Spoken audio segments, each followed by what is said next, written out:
বিয়ের কিছুদিন পর আমার শাশুড়ি আমার স্বামীকে বলে, আমি চাই তোরা দুজন এখন থেকে আলাদা হয়ে যা। আমার স্বামী আমার শাশুড়ির মুখে এই কথা শুনে অবাক হয়ে যায়, সাথে আমিও অবাক হয়েছিলাম, কারণ আমি তো আমার শাশুড়ির সাথে এমন কোনো আচরণ করি নাই যাতে তিনি এত বড় কথা বলবেন। তখন আমার স্বামী আমার শাশুড়িকে বলল, কি হয়েছে মা, রূপা কি তোমার সাথে কোনো খারাপ ব্যবহার করেছে, তোমাকে কষ্ট দিয়েছে, সব আমাকে খুলে বলো। তুমি কি রূপার জন্য মনে কষ্ট পেয়েছো? যদি পেয়ে থাকো আমাকে বলো, আমি সব ঠিক করে দিব। তখন আমার শাশুড়ি বলল, শোন, রূপা তোর বউ, না জেনে শুনে ওকে নিয়ে কোনো বাজে বাজে মন্তব্য করবি না। তখন আমার শাশুড়ি খুব শান্ত কণ্ঠে বলে, রূপা কিছু বলেনি। এই কথা বলে খাবার টেবিল থেকে চলে যায়। এরপর আমার স্বামী আমাকে বলে, আচ্ছা কি হয়েছে, কি ব্যাপার, মা হঠাৎ এই কথা বলছে কেন? তখন আমি ভয় পেয়ে বললাম, আমি তো ওনার সাথে কিছু বলিনি, বিশ্বাস করো, আমি তো ভয়ে আমার শাশুড়ির সাথে খুব কম কথা বলি। এরপর আমার স্বামী যখন খাবার ছেড়ে উঠতে চাইলো, আমি বললাম, খাবারটা শেষ করে যাও, খাবার টেবিল থেকে এইভাবে খাবার রেখে যেতে হয় না। তখন সে বলতেছে, এইভাবে তো খাবার আমার গলা দিয়ে নামবে না। তারপর সে তার মায়ের রুমে চলে গেল। আমার শাশুড়ি পাটা জড়িয়ে ধরে বলতে লাগলো, মা তুমি কি তোমার ছেলের উপর কোনো কারণে রাগ করেছো? তখন আমার শাশুড়ি তার ছেলের মাথায় হাত রেখে বলল, আমি জানি আমার ছেলে এমন কোনো কাজই করবে না যেটাতে আমি কষ্ট পাই, তাহলে তুমি আমাদেরকে আলাদা করে দিচ্ছ কেন? তখন শাশুড়ি একটা দীর্ঘ নিঃশ্বাস ফেলে বললেন, কিছুই না রে বাবা, আমি শুধু তোর বাবার সাথে একটু একা সময় কাটাতে চাই। জয়েন্ট ফ্যামিলিতে থাকার কারণে কখনোই তোর বাবার সাথে আমি আলাদা সময় কাটাতে পারিনি, কিন্তু আমার শখ ছিল আলাদা সংসার করার, একা একা সংসারটাকে উপভোগ করার। আগে তো শ্বশুর শাশুড়ি ননদ দেবর এদের জন্য হয়নি, আর এখন তোর আর তোর বউয়ের জন্য হচ্ছে না, তাই আমি চাই তোরা আলাদা হয়ে যা। তখন আমার স্বামী বলল, ও তাহলে এই ব্যাপার, তোমার স্বপ্ন যদি এরকম হয় তাহলে আমরা আলাদা হয়ে যেতে রাজি আছি। তুমি যদি বাবার সাথে সুন্দর করে সময়টা উপভোগ করতে চাও, তাহলে আমি সন্তান হিসেবে আমার দায়িত্ব তোমাদের সেই সুযোগটা করে দেওয়া। দুজনের মধ্যে কথাবার্তা শেষে আমার স্বামী তখন বলল, তাহলে এই মাসে যখন বেতন পাবো তারপর অফিসের আশেপাশে একটা বাসা নিব। তারপর সে মজার সরলে হেসে বলল, মা তোমাদের দুজনের সংসারে কি আমরা মাঝে মধ্যে আসতে পারি নাকি তাও আসা যাবে না? তখন আমার শাশুড়ি হেসে বললেন, ধুর পাগল, এটা তো তোরই বাড়ি, তোর যখন ইচ্ছা তুই তখন আসবি।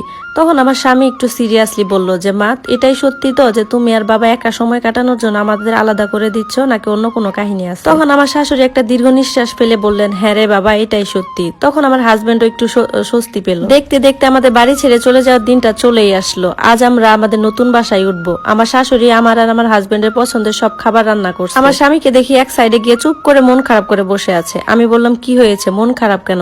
সে বলতেছে, আসলে বাবা মাকে ছেড়ে কখনো আমি আলাদা থাকিনি তো, কিন্তু বাবা মায়ের ইচ্ছে পূরণ করাও তো আমাদের দায়িত্ব, তাই না? যখন এরপর তোমার মন খারাপ করবে তুমি বাড়িতে চলে আসবা, ওদের দেখে যাবা। এরপর শুনলাম আমার শাশুড়িও পাশের রুমে কান্না করছে। তখন আমার শ্বশুর বলল, বুড়ো বয়সে তোমার ভীমরতি ধরছে, অযথা নিজের ছেলে আর ছেলের বউকে তাড়িয়ে দিচ্ছ নিজের স্বপ্ন আর শখের কথা বলে। তখন আমার শাশুড়ি কান্না করতে করতে আমার শ্বশুরকে বলতেছে, শোনো, তোমার মধ্যে এমন কোনো গুণ নেই যে তোমার সাথে আমার আলাদা থাকতে হবে। শখের বয়সে আমি তোমাকে কখনো কাছে পাইনি, এই বুড়ো বয়সে তোমার সাথে আলাদা সংসার করে আমার লাভ কি? তখন আমার শ্বশুর অবাক হয়ে বলল, তাহলে ছেলে আর ছেলের বউকে আলাদা করে দিচ্ছ কেন? তখন আমার শাশুড়ি বলল, শোনো, দূরে থাকলে সম্পর্ক ভালো থাকে। যখন আমার ছেলে আর ছেলের বউ ঘুরতে বের হয় তখন আমার খুব হিংসে হয়। আমিও তো একসময় নতুন বউ ছিলাম, কই তুমি তো আমাকে কখনো ঘুরতে নিয়ে যাওনি। যখন রান্নায় তেল বেশি হয় আমি আমার বৌমাকে কিছু বলি, তখন আমার ছেলে এসে বলে, শোনো, তেল লাগলে তেল এনে দিব, তারপরও তুমি ওকে কিছু বলবা না। তখন আমার খুব হিংসে হয়, কই তুমি তো আমার জন্য কখনো এরকম কথা বলনি। এক ফুটা তেল তরকারিতে বেশি দিয়েছি কেন, এর কৈফিয়ত না দিতে পেরে তুমি আমাকে তোমার মায়ের সামনে কুকুরের মতো মেরেছিলে, মনে আছে? ভবিষ্যতে আমার ছেলে আর ছেলে বৌমা অনেক সুখে থাকবে। ওদের সুখ দেখে যদি আমার হিংসে হয়, আর ওদের এত সুখ দেখে যদি আমার মনের মধ্যে হিংসে হয়, তাহলে তো সংসারে অশান্তি আরো বেড়ে যাবে। এই জন্য আমি ওদেরকে আলাদা করে দিচ্ছি। আর আমাদের বৌমা এই যুগের মেয়ে, আমি যদি তাকে একটা কথা বলি, সে যদি আমাকে উল্টা আরেকটা কথা বলে, তাহলে দেখবে আমরা দুজনে ওদের চোখের বিষ হয়ে যাব। আর আমি এটা কখনোই চাইনি, যেটা আমি জীবনে পাইনি সেটা আমার বৌমাও না পাক। আর ওদের সুখ দেখে আমি চাই না আমার কখনো হিংসে হয়। আমার ছেলের সুখ দেখে আমি শান্তি পেতে চাই, এই জন্যই আমি চাই তারা আলাদা থাক। তোমার সাথে সংসার খেলার আধিক্যতার জন্য না। এই ব্যাপারগুলো যে আমাকে কতটা কষ্ট দেয় সেটা আমি তোমাকে বলে বুঝাতে পারবো না। তোমার কি মনে আছে, তুমি একদিন আমার জন্য একটা শাড়ি এনেছিলে, সেটা দেখে তোমার বোনের খুব পছন্দ হয়ে গেছিল, আর সাথে সাথে তুমি আমার এই শাড়িটা তোমার বোনকে দিয়েছিলে। অথচ